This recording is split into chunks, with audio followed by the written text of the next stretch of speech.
गिनती मार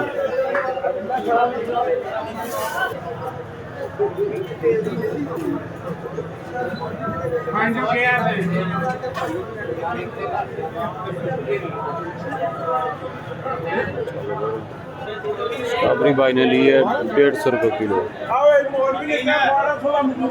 कल 220 200 रुपये दे रहे थे। किन्ने का मिले किन्ने का मिला सर? 1500 दे लेने 1500 दे लेने 1500 दे लेने बंदा ही नहीं है। मैं बच्चा नहीं लेनी 150 रुपये आई है 150 ले ला 150 टोकरी किलो किलो आई है। किलो कह रहे टोकरी कौन देता नहीं। स्ट्रॉबेरी तो अच्छी काले नाल दी 220 130 रुपये लग गया मैं। सर तुसी लैके गए ना 220 रुपये बेचते पे। सामने किन्ने का मिले सर?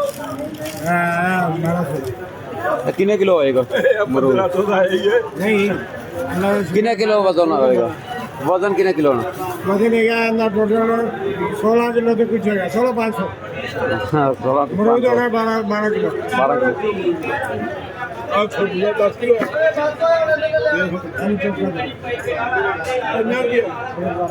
क्या खरबूजा किन्ने का मिल गया सर? 16500 वजन है। लाला जी किन्ने दी आ गई? कल 3200 रुपये की दे रहे थे 9.5 किलो वजन था। ये सेब अच्छे बोली बंद होगी बस इतना सा क्लिप दिखा के आपको ज़्यादा चाहिए। बोली बोल नहीं रहे।